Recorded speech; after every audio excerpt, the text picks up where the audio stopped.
Bonjour! Dans cette vidéo, nous allons parler des représentations graphiques et notamment du diagramme circulaire. Alors, qu'est-ce que c'est un diagramme circulaire? Un diagramme circulaire, c'est un disque qui est découpé en parts représentant chacune des données différentes. Une part d'un diagramme s'appelle un secteur. Passons à l'exemple. Alors, dans cet exemple, on voit la répartition de la couleur des yeux dans la classe de Léo. Il y a des élèves qui ont des yeux noirs, d'autres qui ont des yeux bruns, d'autres des yeux verts et enfin des yeux bleus. On a recensé toutes les personnes et on a fait ce diagramme. Un diagramme circulaire permet de voir ce que certaines données représentent par rapport à l'ensemble des données. Donc là, on n'a aucun chiffre, seulement la forme des secteurs. Et quand on voit la forme du secteur qui représente la couleur des yeux noirs, on voit qu'elle fait un demi-disque. Donc on peut dire que la moitié des élèves a les yeux noirs. Tandis que quand on regarde le secteur des yeux bruns, on voit bien que c'est un quart de cercle. Donc le quart des élèves a les yeux bruns. Une dernière propriété importante qui va vous permettre de construire les diagrammes circulaires. La mesure des angles de chaque secteur et les grandeurs représentées sont proportionnelles. Alors on va passer maintenant à un exemple concret, mais c'est pas moi qui va vous faire expliquer cet exemple, c'est un autre collègue à moi, on se retrouve juste après ça. On va déjà lire notre énoncé rapidement. On te dit que le tableau, donc qui est ici, présente la répartition des groupes sanguins des élèves d'une classe. Bon, par exemple, des élèves du groupe O, j'en ai 13, l'effectif est de 13. On voudrait donc représenter ces effectifs dans un diagramme circulaire. Bon, qu'est-ce que c'est qu'un diagramme circulaire? Bon, je vais en représenter un, à main levée rapidement, hein, après on va faire ça proprement. Circulaire, donc c'est un cercle, où eh bien, on a construit des parts, et chaque part eh bien, correspond à un des effectifs, ou une fréquence si on a les résultats en termes de fréquence. Et la taille de la part est proportionnelle à l'effectif. Par exemple, des élèves du groupe AB, j'en ai que 1, on sait déjà que la part sera toute petite. Par contre, des élèves du groupe O, j'en ai 13. Alors là, évidemment, ça sera une très très grande part dans notre diagramme circulaire. La question qu'on peut se poser, c'est bien, mais quelle est cette taille? Comment la mesurer? Eh bien, on le voit bien ici. Il s'agit d'une ouverture. Et le plus simple pour arriver à construire parfaitement cette part, c'est d'utiliser un angle. Et donc de faire des mesures en degrés. Si j'arrive à savoir combien de degrés j'ai pour ma part, eh bien j'aurai plus qu'à construire mon angle et j'aurai donc la part correspondante. Donc ce qu'il faudrait faire en réalité, c'est transcrire à chaque fois le nombre de degrés correspondant à chaque part. Alors ce qu'on va faire, c'est qu'on va préparer ici une nouvelle ligne où on va marquer degrés et on va calculer à chaque fois les degrés correspondants. Je vais t'expliquer comment. Voilà qui est prêt. Alors, comment faire maintenant? Bien, ce qu'on a dit tout à l'heure, c'est que, évidemment, ces parts seront proportionnelles aux effectifs. On a là, donc ici, un tableau de proportionnalité. Et on sait compléter un tableau de proportionnalité, à condition soit d'avoir ici le coefficient de proportionnalité, c'est pas le cas, enfin pas encore, soit d'avoir une colonne pleine, avec les deux nombres l'un en dessous de l'autre, qui nous permettrait de travailler. C'est pas le cas non plus. Alors c'est pas le cas, mais c'est presque le cas. Parce qu'on va pouvoir avoir quand même une colonne complète, c'est justement la colonne totale. Déjà, un truc, c'est que ça, je peux le calculer. Je peux calculer facilement l'effectif total. Bien, je connais les effectifs particuliers, il suffit de faire la somme. 13 du groupe O, plus 10 du groupe A, ça fait 23, et encore 4 du groupe B, ça fait 27, plus 1, ça fait 28. J'ai de cette façon-là l'effectif total, 28. Ce qu'il faudrait maintenant, c'est avoir la correspondance en degrés. Eh bien ça, c'est facile. Parce que 28, c'est toute la classe, c'est tout le monde, c'est les 100%, il n'y a pas d'exception. C'est-à-dire que les 28, ça va être tout le disque en entier. Toutes les parts vont représenter les 28. Et tout le disque en entier, ça fait combien de degrés? On sait que un demi-disque, c'est un angle plat, ça fait 180. Plus l'autre demi-disque, 180 aussi. Donc finalement, ça fait 180 plus 180. Résultat, 360. 360, je suis sûr que tu connaissais la réponse avant que je l'explique. Tu as certainement rencontré déjà des manèges qui s'appelaient 360 degrés ou dans des cinémas vision 360 degrés, c'est-à-dire ça fait tout le tour. 360 degrés. Eh bien ça c'est parfait parce qu'à partir de maintenant, je vais effacer, on va pouvoir calculer chaque case ici dans mon tableau de proportionnalité. Vu que j'ai ici eh bien, la possibilité de calculer le coefficient de proportionnalité. Eh bien, déterminons le coefficient de proportionnalité. C'est-à-dire, quel nombre multiplié par 28 me donne 360.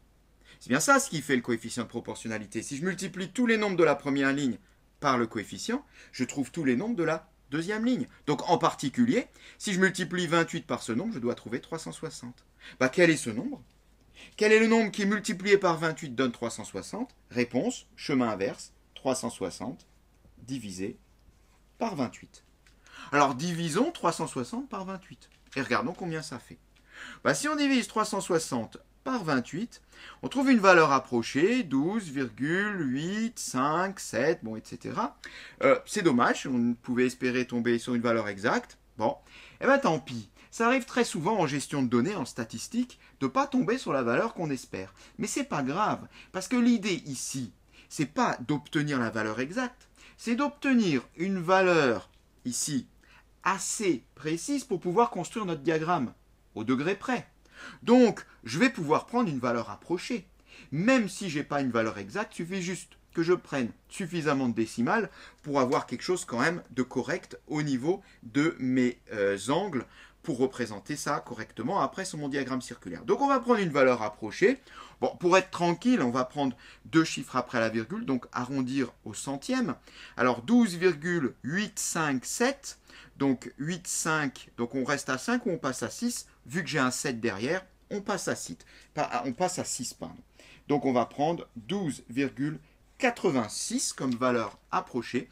Et donc ici, je vais pouvoir noter comme coefficient de proportionnalité 12,86.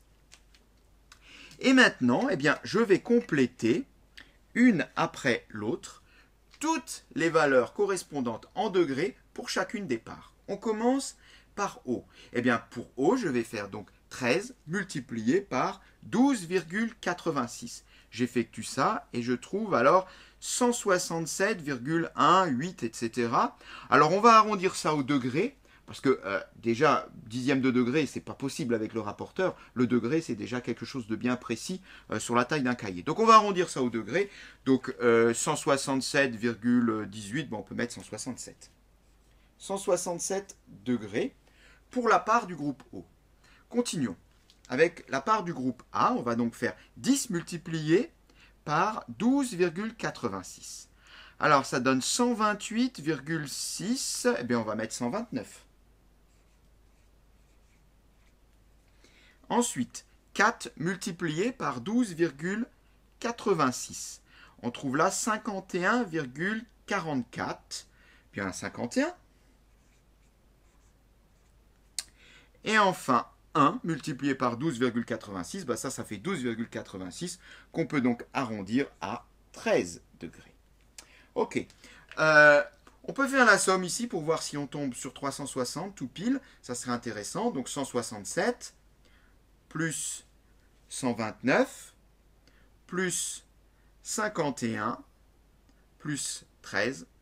360 degrés, c'est bien, ça marche, on tombe tout pile sur 360. Alors, il faut savoir que avec le jeu des arrondis, même en prenant une valeur très très précise, hein, même en prenant la valeur exacte écrite sous forme de fraction, il se peut que quand tu arrondisses ici dans le tableau, ça ne marche pas tout pile, le total ne fasse pas 360. Ça sera juste comme quand même, mais ça c'est le jeu des arrondis. Si par exemple on arrondit plusieurs fois vers le bas, par défaut, ben, on peut perdre 1 degré. Bon, si ça arrive, il faut équilibrer, en général on équilibre sur la plus grande valeur. Ici, ce n'est pas le cas, donc ça tombe bien. Et bien maintenant, c'est parti. On va donc pouvoir représenter notre diagramme circulaire part par part. Alors, allons-y. Et on va donc commencer par tracer un cercle. Un cercle, donc, alors la taille, ça va dépendre de ton cahier. Ça n'a pas vraiment d'importance. Bon, il ne faut pas qu'il soit trop petit, ni trop grand, surtout si tu veux le mettre en couleur ensuite. Quelque chose de raisonnable, un rayon de 3-4 cm, ça paraît correct. Donc on trace notre cercle, on marque bien le centre, puisque on va en avoir tout de suite besoin. Et on va commencer par construire une première part. On va commencer dans l'ordre, on va commencer par construire la part du groupe O. Alors, il faut déjà marquer un premier segment, une première limite pour notre part. Donc là, ça n'a pas d'importance, tu la marques où tu veux sur ton cercle, qui est en fait un disque d'ailleurs. Tu la marques où tu veux sur ton disque, et puis comme ça, tu peux commencer. Donc on va la marquer. Voilà, donc là on a la première limite. Et maintenant, donc, à l'aide du rapporteur, on va commencer par construire une première part de 167 degrés. Alors, on centre le rapporteur, voilà, on le met bien le 0 là où il faut, on marque 167 degrés, et puis on construit ainsi la deuxième limite de la première part. Voilà.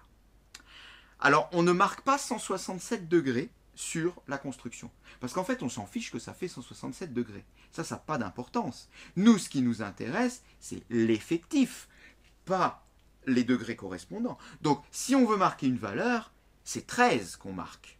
Voilà. On peut, si on a la place, également marquer groupe O ou le mettre à côté. Bon, ça, on pourra le faire après. L'essentiel, c'est qu'au départ, il y a un repérage pour pas qu'on s'y perde quand le diagramme sera fini et que, on ne voit plus quelle part appartient à qui. Alors, on arrive éventuellement à les reconnaître proportionnellement. Ça, c'est la plus grande, celle-là en dessous, etc. Mais enfin, c'est quand même prudent de les marquer au fur et à mesure.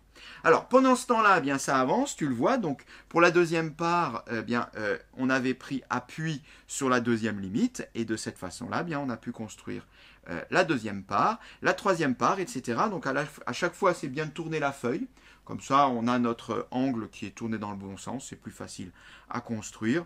Et puis, on avance pas à pas pour tout doucement arriver jusqu'au bout. Et normalement, si ta construction est bien faite, la dernière part doit mesurer 13 degrés.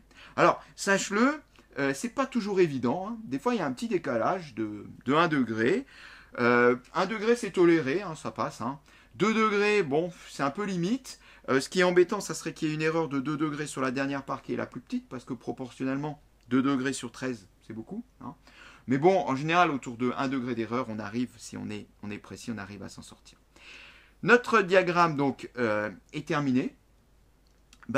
Pour le reste, alors là, je ne veux pas le faire, mais tu peux le mettre en couleur, mettre une légende, enfin voilà, bien le présenter pour que ça soit joli, surtout si c'est à faire en devoir maison. Tu auras tout le temps de bien le présenter. En devoir en classe, évidemment, il faut être sobre et efficace pour pouvoir avancer. Voilà, cette séquence est terminée. Voilà, c'était plutôt clair au niveau de la construction, mais sachez qu'il existe aussi des diagrammes demi-circulaires, qui s'interprètent comme des diagrammes circulaires, mais l'ensemble des données correspond à un demi-disque, c'est-à-dire qu'au lieu d'avoir un total de 360 degrés, on aura un total de 180 degrés. Donc si je prends cet exemple avec la répartition de la couleur des yeux dans la classe de Li-Han, on voit bien qu'ici, j'ai 60 degrés pour la couleur des yeux noirs et 60 degrés pour la couleur des yeux bruns. Donc on peut dire qu'un tiers des élèves de cette classe a les yeux noirs et un autre tiers des élèves de cette classe a les yeux bruns. Voilà, c'est fini. Tu peux regarder une nouvelle fois cette vidéo si tu n'as pas tout compris. N'oublie pas de faire le QCM. On se retrouve en classe. Au revoir.